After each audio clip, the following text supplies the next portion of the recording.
शब्द बोले।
श्री सुखदेव जी समझाते हैं राजन परीक्षित, अब तुम्हें बताने के लिए जा रहा हूं कि नारद ऐसे चक्कर में पड़े जो नारद तक कोई मेट ही नहीं पाया। एक हार लव कुश बेटा की तरफ से आया है। भगवान से कामना करूंगा इस बच्चे को लंबी उम्र प्रदान करें। अब एक महाराज काशी के राजा थे जिनका नाम था कासराज, और उनके आंगन में किसी पुत्री ने जन्म नहीं लिया था, बेटी ने। तो वशिष्ठ को बुलवा करके उन्होंने एक पुत्री यज्ञ कराया, यज्ञ। और गुरु वशिष्ठ ने यज्ञ करने के बाद एक जल का लोटा पड़ने के बाद में चौकी पे रख दिया कि अगर ब्रह्म मुहूर्त में रानी इस पानी को पिएगी तो उसके एक लड़की पैदा होगी।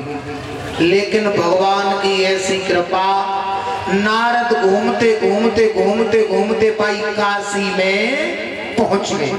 नारद को श्राप लगा हुआ था, नारद एक घड़ी से ज्यादा कहीं रुकते नहीं थे। अब नारद रात्रि का समय था और नारद काशी में घूम रहे थे, लेकिन वह का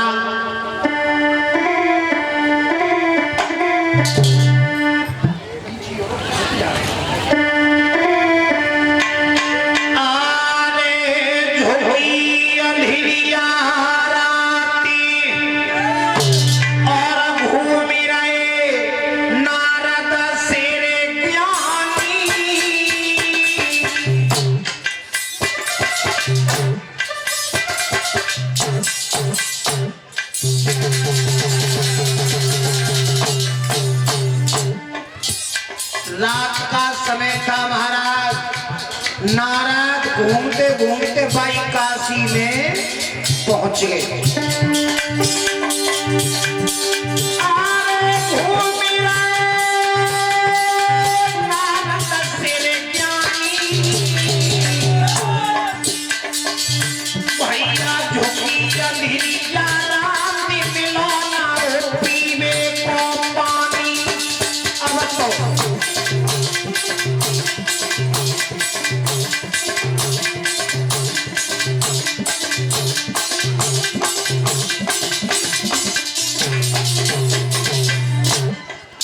रात्रि का समय था। महाराज नारद को पानी नहीं मिला और घूमते घूमते भाई पांडाल में पहुंच गए, जिस पांडाल में चौकी पर पानी रखा था पड़ा हुआ कि अगर जब लोटा को पानी को रानी पिएगी तो बाकी एक लड़की पैदा होगी। लेकिन वह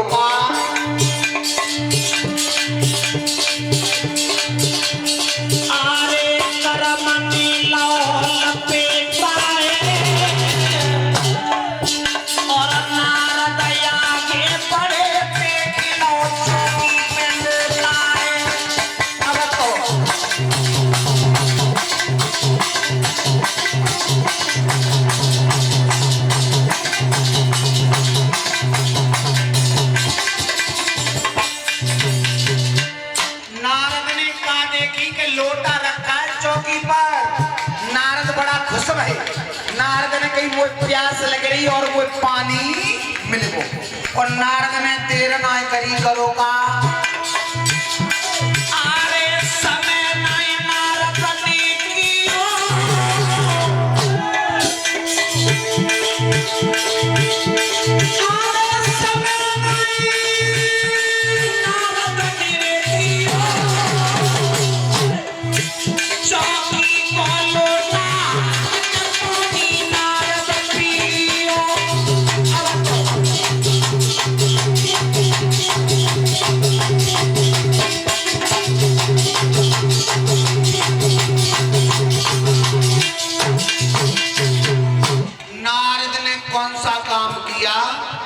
चौकी का लोटा उठा करके नारद ने में पानी पी लिया, और जैसे ही नारद ने पानी पिया सारे शरीर में बेचैनी हो गई। सारे शरीर में बेचैनी, बहुत भारी कदम भारी उठने लगा।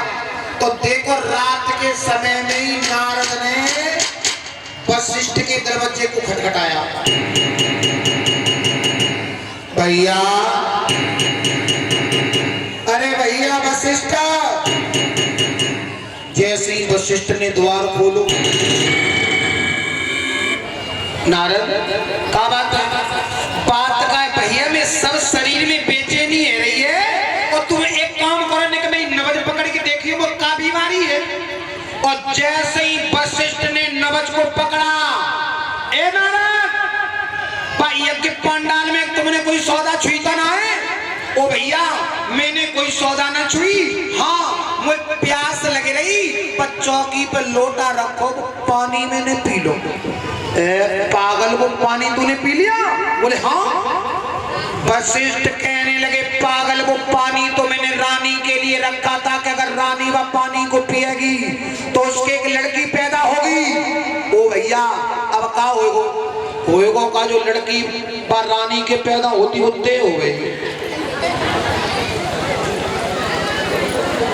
ये श्रीमान विजय कुमार जी के कुमार साहब हैं अमन, उनकी तरफ से है एक हार। भगवान से कामना करेंगे ऐसे भक्तों के हाथ इसी प्रकार दान की तरफ अग्रसित होते रहे। वशिष्ठ ने जवाब दिया जो लड़की रानी के पैदा होती वो तेरे होगी। अब तो महाराज नारद जितनी जान तक आए लड़ाई करवाए वो नेक देर में सब भूल गए। ओ भैया जब बीमारी को कोई इलाज है, वशिष्ठ ने की इलाज तो है, अगर वो डॉक्टर जब बीमारी को इलाज कर दे तो कौन? इंद्र गर्भ का दुश्मन है। एक बार इंद्र ने अपनी मौसी के गर्भ को खंडित किया था, तो अगर तुम्हारे वो गर्भ को खंडित कर दे तो चले जाओ।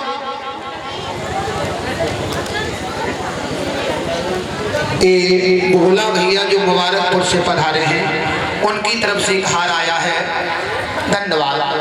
अब उसी समय नारद पीड़ा को डाल के और दरवाजे इंद्र के दरबार के लिए और जा करके इंद्र का दरवाजा खटखटाया। इंद्र ने कही कोई भैया इतनी इमरजेंसी आओ जो के बाद तो नहीं डाल रहा। जैसे ही इंद्र बाहर निकल के आए, नारद क्या बात है? नारद कह रहे हैं बात का है इंद्र तेज कहवे की बात ना ने कौन करे मैं मोह। और जैसे इंद्र ने कौन करो तो नारद ने धीरे सीधे कही कि वे पेट में गर्भ है गर्भ। और जैसी भी बात इंद्र ने सुनी, ए इंद्र ताली पीट करके दो हाथ ऊंचा उड़ गया। चला दो बाबा तुमने बहुत लड़ाई करवाई, आज बाबा चक्कर में पड़ गए। उसी समय जैसे ही इंद्र हंसा, उसी समय नारद कहने लगे ए इंद्र ज्यादा मेरी मजाक मत बनावे। जब तूने गौतम ऋषि की पत्नी अहिल्या के साथ में छल किया तो गौतम ऋषि ने तुझे श्राप दे दिया और तेरे शरीर पे हजारों योनियां बना दी थी। वे योनि किन्ने मिटवाई? हमने मिटवाई तो पे तपस्या करवा के। तो एहसान आज बराबर है, मैंने जो सुनी तू गर्भ को दुश्मन है, मेरा गर्भ को खंडित कर दे। इंद्र ने कही बाबा गर्भ को तो खंडित कर दूंगा, गर्भ का तो दुश्मन हूं, लेकिन भीतर जाऊंगा तुम्हारे पेट में।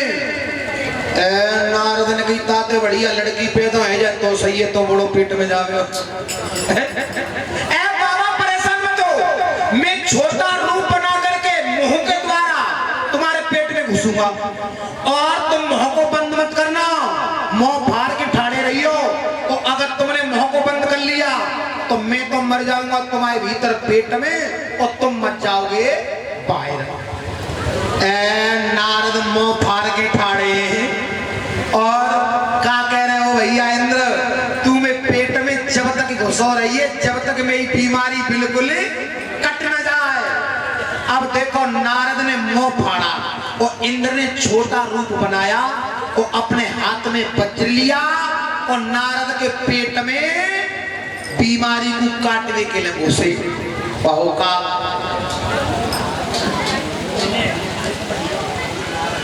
श्रीमान कुंवरजी लाल के कुंवर साहब हैं ये विनय, उनकी तरफ से एक हार हमारे करीब आया है और एक एक हार एक पति परीक्षित महाराज जी के लिए है।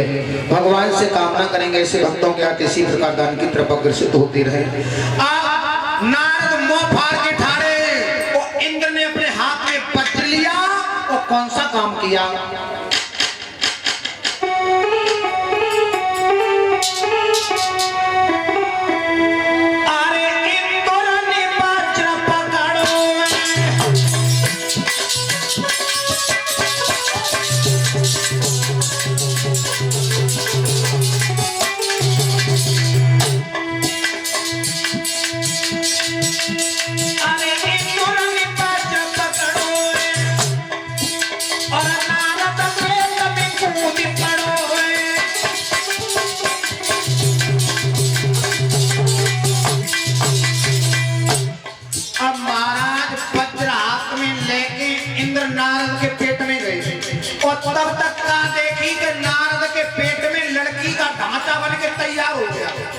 विचार करो ताई के मैं बाबा बेचैन है रहो और जैसे ही वज्र लगे और लड़की के ढांचे में वज्र की चोट, लेकिन वह का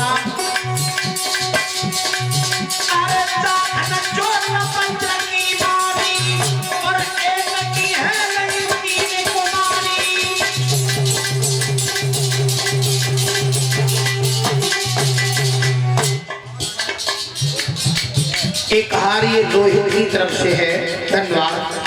जैसे ही महाराज लड़की में चोट गई, एक लड़की से 3 टुकड़ा हो गया और तीनों टुकड़ा अलग अलग 3 लड़कियां हो गई, तीनों जिंदा।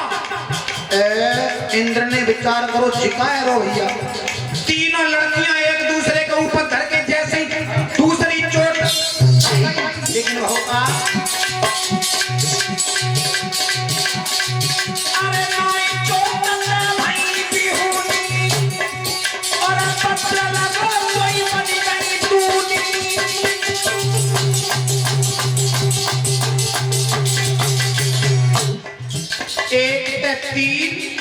और 3 से 6।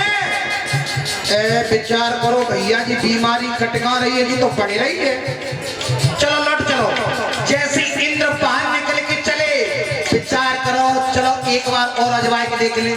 6 लड़कियां एक दूसरे के ऊपर धर के जैसे ही तीसरी चोट सही, लेकिन वह का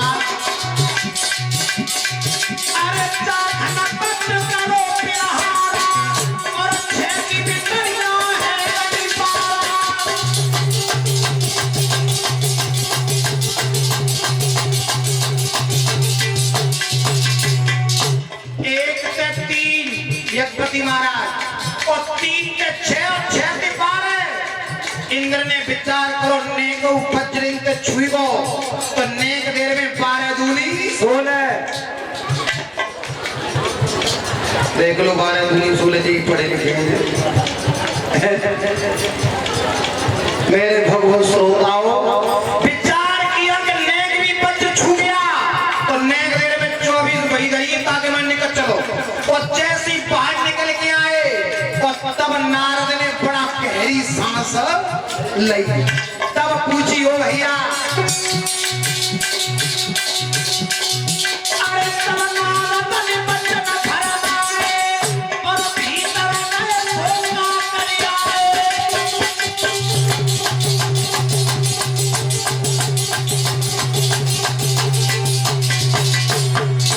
कहो भैया बीमारी कटी और तब इंद्र ने जवाब दो का बताऊं नारद, अरे तब नारद ने वचन भरमाए और बीमारी मिटाई नहीं पाए।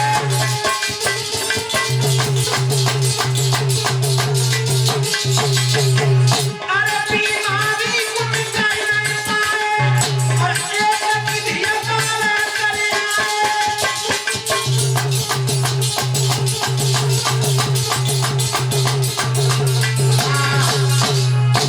जवाब दो। इंद्र ने क्या बताऊं नारद, मैं जब तुम्हारे पेट में गया था तब तो एक लड़की थी एक, और जब मैं बाहर निकल करके आया हूं तो तुम्हारे पेट में 12 लड़कियां हैं, 12 की 12 जिंदा। नारद ने कही तवई मालूम पड़ रही मैं पेट में कैसी डकैती सी पड़ रही है। कहने का मतलब है भगवत श्रोताओं, नारद ने जंगल में जाकर के 12 लड़कियों को जन्म दिया और 12 लड़कियों का नाम रखा गया था संक्रांत, और ये संक्रांत 12 की 12 किंदिम ऋषि के लिए बिहाई गई थी। बोल गोविंद भगवान की जय। ताली बजाते हुए कीर्तन बोले, उसके बाद देखेंगे आगे भगवान की कथा।